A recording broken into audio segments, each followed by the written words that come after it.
Hi, I'm Pastor Bethany, pastor of First Christian Church, Warner Robins, and I am so glad that you are spending your Good Friday with us. I hope you have been following along in your online bulletin, that you have prayed with us, that you have read the scriptures, that you have meditated on them. We have traveled through Lent together for 40 days. Lent began on Ash Wednesday, and over the past 40 days, we have walked through the wilderness with Jesus. We have entered the city of Jerusalem with Jesus. We have learned from Isaiah. We have contemplated and pondered the Psalms in our hearts. And now we have arrived on Good Friday. And it is on Good Friday that we sit with Mary, mother of Jesus. We sit with Mary Magdalene. We sit with the disciples at the foot of the cross. We sit with them. We are present to this moment. Today's lectionary text in John is a dramatic text. The text practically speaks for itself.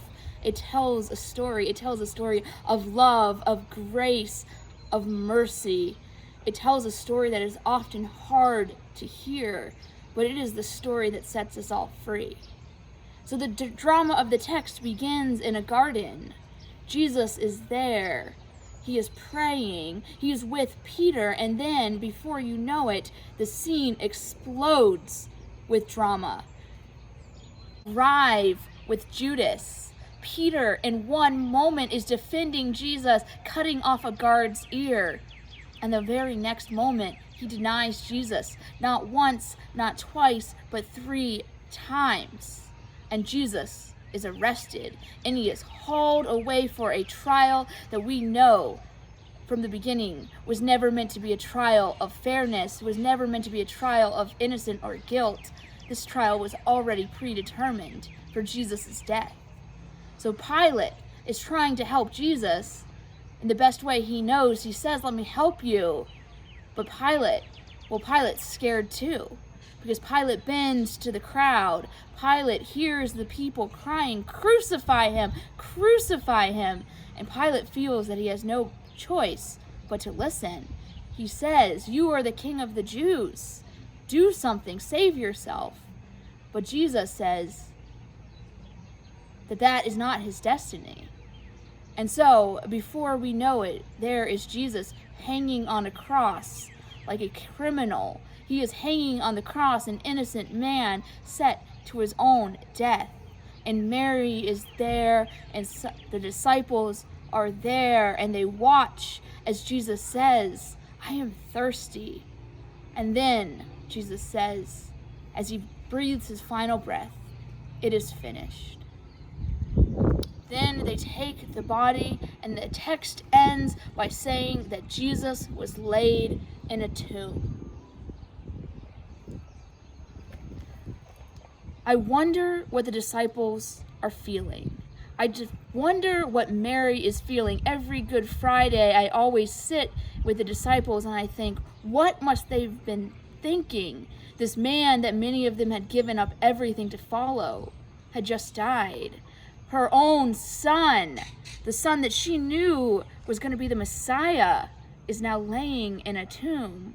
I wonder, were they whispering? Were they whispering thoughts of confusion and anger and hurt? Or were they sitting in silence, in shock, unable to know what to do next? Because this is never what they thought was in the plan. I think that when we think of the cross, there's a temptation to try and explain it. Try to explain why Christ, the God, would die. There's a temptation to use big theological words. There's a temptation to try to understand something that maybe isn't even meant to be understood.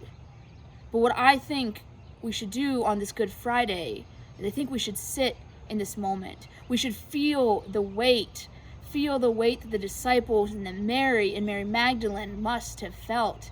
Be present. Feel the weight of what is happening. Because I think that when we feel the weight of this moment, when we sit with this, well, I think that makes Easter morning all that much more beautiful, all that much more miraculous, all that much more hopeful. Were you there when they crucified my Lord?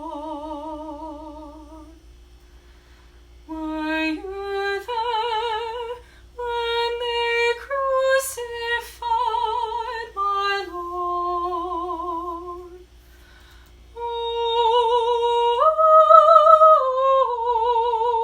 Oh, sometimes it causes me to tremble, tremble, tremble. Were